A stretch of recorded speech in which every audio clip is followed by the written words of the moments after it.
बिस्मिल्लाहिर्रहमानिर्रहीम, अस्सलाम वालेकुम। मैं असदुल्ला खान हूँ। ख्वाजा आसिफ साहब फरमाते हैं कि पाकिस्तान तहरीक इंसाफ पर पाबंदी लगाने पर गौर किया जा रहा है और अगर ये लगाई जाती है तो तमाम इत्तेहादी जमातों की मुशावरत से ऐसा होगा।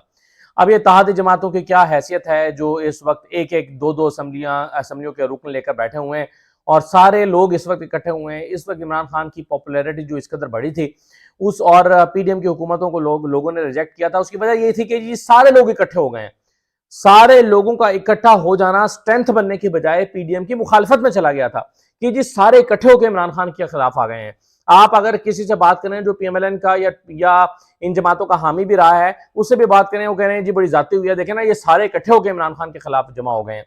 तो अब इस कमजोर नुक्ते से बजाय इसके कि जान छुड़ाई जाए और इस नैरेटिव को खत्म किया जाए, मजीद ख्वाजा आसिफ साहब फरमाते हैं कि जी हम तमाम इत्तेहादी जमातों की मुशावरत से ये किया जाएगा तो इससे इसकी वैलिडिटी बढ़ नहीं जाएगी, इससे इसकी क्रेडिबिलिटी में इजाफा नहीं हो जाएगा इस एक्शन की। और फिर एक जमात की पाबंदी अगर ये फैसला करती है हुकूमत, वैसे तो देखे ना अजीबो गरीब चीज इस वक्त हो रही है कि आप कानून खत्म हो चुका है, अदालतें खत्म हो चुकी हैं पाकिस्तान में। कोई भी शऊर रखने वाला शख्स इसको मजाक की तरह से देखेगा कि आप किसी शख्स को उठा के जबरदस्ती अंदर डालते हैं और इस शर्त पर छोड़ते हैं कि पार्टी छोड़ोगे। अब ये कौन सा निजाम है, ये कौन सा तरीका है सियासत का, और ये कौन सा जबरी निजाम है कि जिसमें आप किसी को मजबूरन पार्टी छोड़ने पर मजबूर करते हैं। वो खुद फैसला करे तो करे, वो पार्टी के साथ खड़ा हो, आप जो कानून के मुताबिक अगर उसने कोई गलत किया है तो उसकी सजा उसको दें। अदालत आपको बहाल करती है, अदालत आपको जमानत देती है, लेकिन आप जमानत आपकी हो नहीं सकती। अब अदालतें सिफर हो गई हैं, सिफर। और ये जो जिन अदालतों के अहकामात की कोई हैसियत नहीं रह गई, उन पर लतीफे बनाए जा रहे हैं, उनका मजाक उड़ाया जा रहा है और खुद वही लोग जिन्होंने इन अदालतों को सिफर कर दिया है वही इनका मजाक उड़ा रहे हैं दीवार से लगाने के बाद।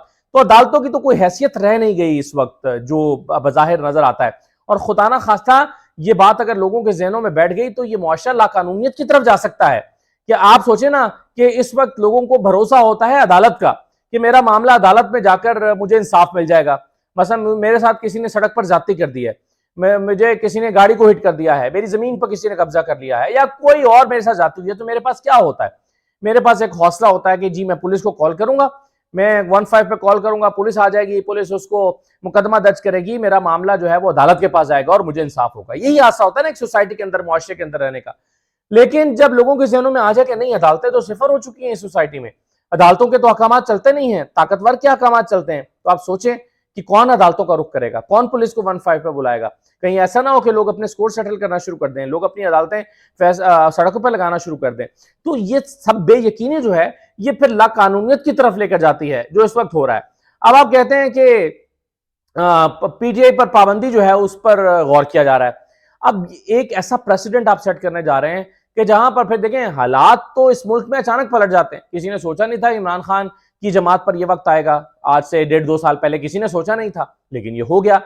तो अब ये भी किसी ने सोचा नहीं था कि नवाज शरीफ जो जलसों में जनरल बाजवा को नाम ले लेकर तनकीद करते थे, वही जनरल बाजवा उनको लाकर दोबारा हुकूमत में ला बैठाएंगे, ये भी किसी ने नहीं सोचा।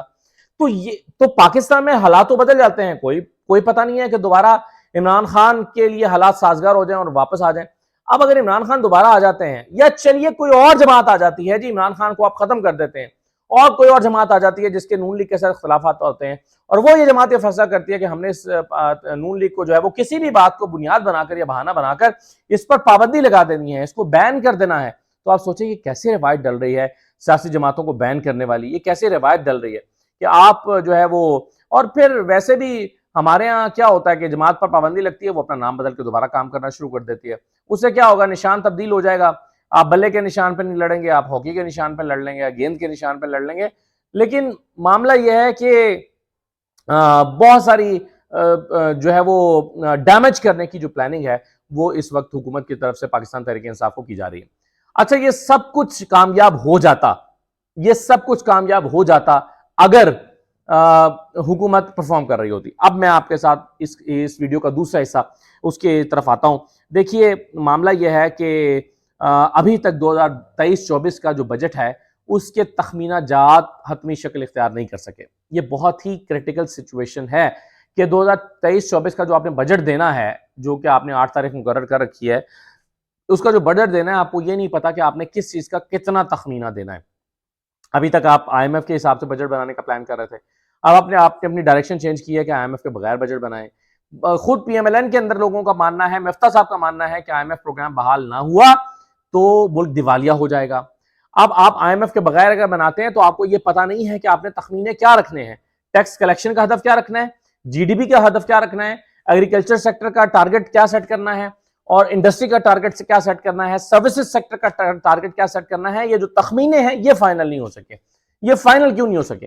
ये फाइनल इसलिए नहीं हो सके कि पिछले साल के जो तखमीने हैं कि कितना अचीव किया है, उस पर अभी तक ये फैसला नहीं हो पा रहा कि फिगर क्या जारी करनी है। मसलन आप जानते हैं कि इंडस्ट्री सेक्टर जो है उसमें हुकूमत जो है वो बहुत नीचे गई है। इंडस्ट्री तो पूरा साल बंद रही है। और क्यों नीचे गई है? क्योंकि आपने इंपोर्ट खत्म करनी थी। इंपोर्ट खत्म करनी थी क्योंकि आपके पास डॉलर नहीं था। जब आपके पास डॉलर नहीं था, आपने इंपोर्ट खत्म करनी थी, आपने इंडस्ट्री बंद कर दी, तो इंडस्ट्री तो नीचे ही जाएगी ना, इंडस्ट्री सेक्टर जो है वो नीचे जाएगा। अब जब नीचे गया है तो अब आप जब उसको फिगर में बताएंगे कि जी हम पिछले एक साल में ये टारगेट्स अचीव नहीं कर सके और माइनस में चले गए हैं, तो आपकी जगह सही होगी, लोग आपको थू थू करेंगे और आप पर क्रिटिसिज्म करेंगे। उस क्रिटिसिज्म से बचने के लिए फैसले नहीं हो पा रहे कि ये फिगर क्या शो किया जाए। अब इसहाक डार साहब जो फिगर फजिंग के मास्टर माने जाते हैं और हमेशा उनकी फिगर्स को जो पाकिस्तान के इंडिपेंडेंट एनालिस्ट हैं वो चैलेंज कर देते हैं और वो हमेशा कहते हैं कि जी ये गलत फिगर बताई है, ग्रोथ रेट जो बताई जा रही है ये इतनी नहीं है, असल में इतनी है और बताई इतनी जा रही है। अब इसहाक डार साहब जो हैं वो दोहरी मुश्किल में है। इसहाक डार साहब मुश्किल में ये है कि वो अगर एक फिगर फजिंग करके बताते हैं और कल को आईएमएफ के पास जाना पड़ता तो आईएमएफ कहेगा तो आपकी तो फिगर्स ही ठीक नहीं है, और अगर आप जेन्युइन फिगर बता देते हैं तो आपके लिए सियासी तौर पर मुश्किलात हैं क्योंकि ये इलेक्शन ईयर है। तो इसहाक डार साहब वो फिगर्स ही फाइनल नहीं कर पा रहे कि जिसकी बुनियाद पर फिर अगले टारगेट्स आपने सेट करने हैं। इस सिलसिले में आप देखें ना, 2 मरतबा पहले नेशनल अकाउंट्स कमेटी का इजलास मुलतवी हुआ, कल एक इजलास हुआ है पीर को, लेकिन वो इजलास पीर को वो इजलास है वो बेनतीजा रहा, उसमें कोई फैसला नहीं हो सका। गालिबन मंगल को भी एक इजलास हुआ है। अच्छा, अब ये जो चीजें हैं, फिर नेशनल इकोनॉमिक काउंसिल का इजलास है वो जून के पहले हफ्ते में तय पाया है। अब जो हालांकि जून के अंदर जो है वो आपने बजट भी देना है।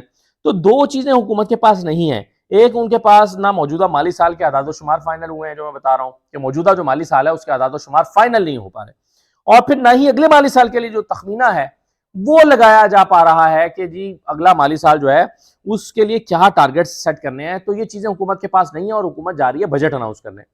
बजट फिर क्या देंगे आप, ये एक बहुत बड़ा सवाल है। और फिर आईएमएफ के साथ रुकावटें, मतलब आईएमएफ ये कहता है कि जी आपने जो कर्जे देने हैं चीन के को वापस करने हैं, तो भाई चीन को 2.4 अरब डॉलर के जो कर्जे हैं उसकी रीशेड्यूलिंग पहले लेकर आए। यानी आईएमएफ को खतरा यह है कि ऐसा ना हो कि हम आपको फाइनेंस करें आपके जो है वो घर का स्ट्रक्चर ठीक करने के लिए, और आप वो पैसे उठा के किसी का कर्ज वापस कराएं। ये बिल्कुल ऐसे ही है कि आप सड़क पर किसी फकीर को पैसे दें कि यार चलो इसके घर में आटा नहीं है, और वो पैसे वो उठाकर जाके नशा कर ले, पूड़ी पी ले उसकी, तो आप ये सोच के देंगे यार इसको मैं दूंगा तो क्या फायदा, इसके बच्चों तक तो पहुंचेगा नहीं। तो आईएमएफ को मसला यह है कि हम इनकी अगर इनके स्ट्रक्चर को ठीक करने के लिए या इनको सपोर्ट करने के लिए पैसे दें तो ये हमें गारंटी दें कि इस पैसे को ये अपने लोन्स वापस करने के लिए नहीं इस्तेमाल करेंगे। ऐसा ना हो कि हमारा लोन लेकर ये किसी और का लोन वापस कर दें तो फिर हमारा आईएमएफ का प्रोग्राम आने का फायदा क्या हुआ। तो वो चाह रहे हैं कि चीन से जो आपने 2.4 अरब डॉलर जो है उसके कर्जा जात वापस करने हैं, क्योंकि आपके पास तो है ही 3.5 अरब डॉलर, उन 3.5 में से आपने ये 2.5 अरब डॉलर वापस कर दिया तो आप तो दिवालिया हो जाएंगे। तो आप रिस्ट्रक्चरिंग करके आए, फिर हमारे पास आए तो फिर हम इस पर बात करेंगे। अब ये चीन के साथ जो है वो ये मामला तय हो नहीं पा रहा हुकूमत का। दूसरा मसला ये है कि हुकूमत जो है वो ये इस 2.5 अरब डॉलर के कर्जा जात की रीशेड्यूलिंग के साथ साथ जो पेट्रोलियम सब्सिडी है उस पर भी एक मसला पड़ा हुआ है। यानी आईएमएफ चाहता था कि आप पेट्रोलियम मसनूआत पर 100 रुपए लीटर तक सब जो है वो टैक्स आयद करें मजीद, और हुकूमत जो है वो और उस पर कोई सब्सिडी ना दी जाए। अब सब्सिडीज तो खैर नहीं दी जा रही, लेकिन यह है कि आईएमएफ चाहता है कि आप अगर आपने सब्सिडी देनी भी है तो उसका कोई हल निकालें। अब हुकूमत ने एक बड़ा फ्लॉप सा हल इसका ये निकाला था कि हम जो 800 सीसी 1000 सीसी तक की गाड़ियां उनको सब्सिडी दे देंगे और जिसके पास इससे ऊपर की गाड़ी है उसको हम 100 रुपए लीटर महंगा बेच लेंगे पेट्रोल। तो उससे लेकर उस दूसरे सेक्टर को दे देंगे। ये एक ऐसा फ्लॉप और फजूल तरीन आइडिया था कि IMF ने इसको बाय ही नहीं किया और IMF ने कहा कि इसमें शफाफियत मेंटेन नहीं की जा सकती, तो ये मंसूबा नहीं, को ढंग का मंसूबा लेकर आए। तो वो सारी चीजें जो है वो पड़ी हुई है। अच्छा, अब इसहाक डार साहब को एक मसला और भी है, वो ये समझते हैं कि अगर IMF का प्रोग्राम आ गया तो हमें उनकी कंडीशंस पे जाना पड़ेगा, अगर हम उनकी कंडीशंस पे गए तो हमें बजट उसके मुताबिक देना पड़ेगा, हम अगर उसके मुताबिक बजट देंगे तो अवाम हमें जूते मारेंगे। तो इसहाक डार साहब अब चाहते हैं कि बजट IMF के बगैर आ जाए और हम बड़ा अच्छा अच्छा पोला पोला बजट दे दें और उसके बाद IMF के पास अगर जाएं तो IMF की फिर जो शराइत हो उसको बजट के बाद नाफिज किया जाए, ताकि वो खामोशी से मिनी बजट के जरिए से कर दिया जाए, इतना शोर शराबा ना हो। लेकिन हैविंग सेड दैट, इस सारे मामले में सबसे बड़ा मसला यह है कि हुकूमत अवाम को कोई भी रिलीफ देती हुई दिखाई नहीं दे रही और इलेक्शन में उतरना इनके लिए कतन आसान नहीं है। तो अब जब इनको ये नजर आएगा कि हम ये सारा कुछ करने के बाद भी इलेक्शन में उतरेंगे और इलेक्शन में हम जीत नहीं सकते, तो फिर ये पाबंदी लगाएंगे तहरीक इंसाफ पर, फिर ये गिरफ्तार करेंगे इमरान खान को, ये चाहेंगे कि इमरान खान के बिल्कुल हाथ पांव बांध के उतरे।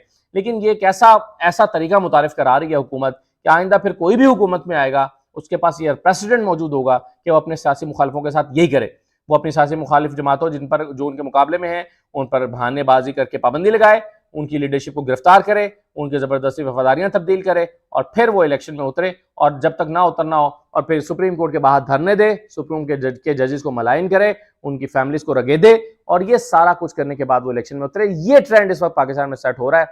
सवाल यह है कि कल को जब कोई और सियासी जमात यही काम नून लीग के खिलाफ कर रही होगी तो ये इसको कैसे बर्दाश्त करेंगे और कैसे दूसरों को तनकीद करेंगे। तो ये बहरहाल बहुत ही पाकिस्तान के अंदर एक डर्टी हिस्ट्री जो है वो लिखी जा रही है और ये जो हिस्ट्री है ये कतन पाकिस्तान की को तरक्की या बेहतरी के रास्ते पर डालने के लिए नहीं है। इजाज़त दीजिए, अल्लाह हाफिज़।